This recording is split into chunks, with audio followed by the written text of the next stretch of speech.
Terima kasih saudara, Anda masih bersama kami. Saudara, hujan deras disertai angin kencang menerjang 6 desa di Kecamatan Sumberjo, Kabupaten Bojonegoro.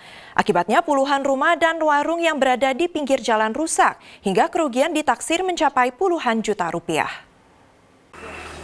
6 desa yang diterjang hujan dan angin kencang adalah Desa Sumur Agung, Pekuwon, Deru, Bogo Angin, Margo Agung, dan Tulung Rejo, Kecamatan Sumberjo. Puluhan rumah warga dan warung yang berada di pinggir jalan rusak ringan hingga berat. Kerusakan terparah terjadi Desa Bogo Angin dan Pekuwon. Kerusakan sebagian besar terjadi pada genting, atap, serta dinding rumah warga. Selain itu pohon-pohon tumbang hingga memutus kabel aliran listrik. Menurut keterangan warga, angin berasal dari arah timur dan berputar-putar selama kurang lebih 15 menit.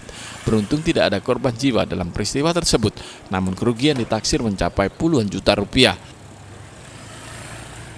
Dari timur terus dari arah jadi airnya tuh anginnya muter terus itu.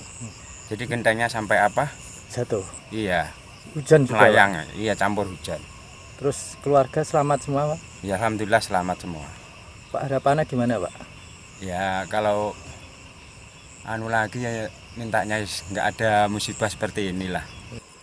Usai musibah berlalu, warga bergotong royong membersihkan rumah dan menyingkirkan material bangunan yang jatuh. Sementara petugas gabungan dibantu warga juga memotongi pohon yang tumbang serta memperbaiki saluran listrik yang terputus.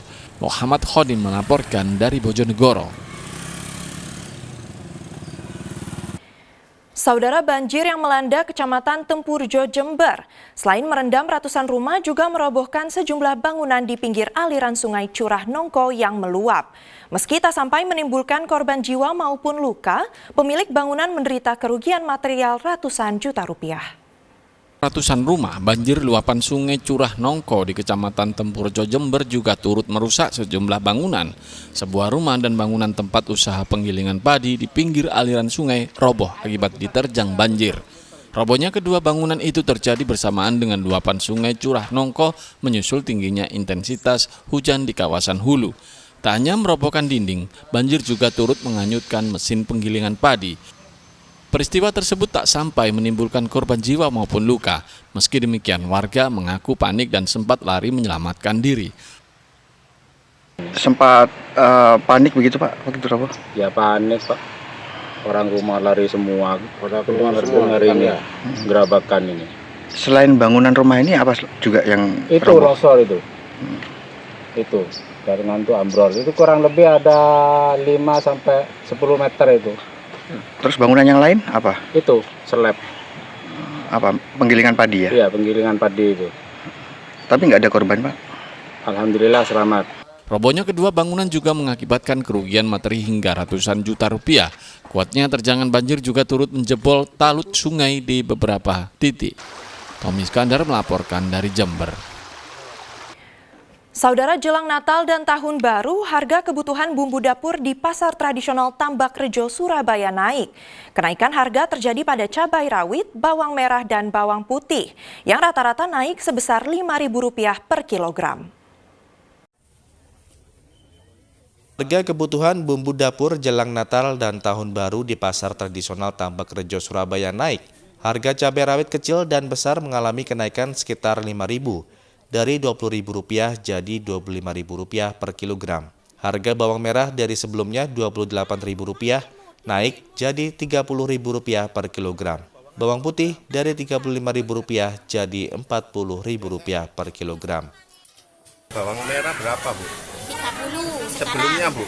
Sebelumnya itu 28. 28. Bisa untuk bawang putih, Bu? Bawang putih pancek 40 kamu mudun-mudun. Asli Indonesia. Berapa, Bu? Pancek 40. 40. Sebelumnya? Sebelumnya 35, 36 gitu. Naiknya itu cuma 1.000. Sekarang pas langsung munjak 5.000. Oh, gitu. Untuk cabai rawit berapa, Bu, sekarang? Untuk kado cantum. Untuk kado cantum. Bu, untuk cabai rawit sekarang berapa? 25. Sebelumnya? Sebelumnya 20. Sementara itu menanggapi kenaikan harga kebutuhan bumbu dapur jelang Natal dan Tahun Baru, Menteri Perdagangan Budi Santoso melakukan sidak di pasar tradisional. Pihaknya menyampaikan kenaikan harga yang terjadi masih dalam batas normal. Untuk mengatasi kenaikan harga, Menteri Perdagangan akan berkoordinasi dengan produsen sehingga pasokan di pasar aman dan tidak ada kelangkaan. Menteri Perdagangan juga menjamin stok kebutuhan bahan pokok aman hingga Natal dan Tahun Baru nanti. Jadi pagi ini kita ke pasar Tambak Rejo. Ya, kita cek harga dalam rangka persiapan Natal dan Tahun Baru. Ya, kita lihat harga bahan pokok normal ya, tadi gula, minyak kita juga cuma naik dikit ya. Kalau airnya kan 15.700, tadi harganya 16.000. Ya tadi masih relatif ini ya. Kemudian justru yang agak naik dikit itu sayuran kayak tomat, timun, saya pikir ini kan karena cuacanya ya, perubahan cuaca sehingga pasokannya tadi menurut Ibu suka tersendat. Jadi untuk yang lainnya gula, beras, telur semua normal, ayam juga semua normal. Selain harga bumbu dapur, harga minyak kita di pasaran saat ini juga naik dari Rp15.700 per liter, kini naik jadi Rp16.000 per liter. Sementara kenaikan harga yang terjadi pada bumbu dapur dan sayur mayur, menurut Menteri Perdagangan Budi Santoso saat ini terjadi akibat faktor cuaca, hingga mengakibatkan pasokan tersendat. Dari Surabaya, Arif Purwanto melaporkan. Difabel asal Tuban mampu membuat kerajinan anyaman dari daun lontar siwalan. Hasilnya bisa menghidupi dirinya dan keluarga. Informasi selengkapnya usai jeda pariwara berikut ini.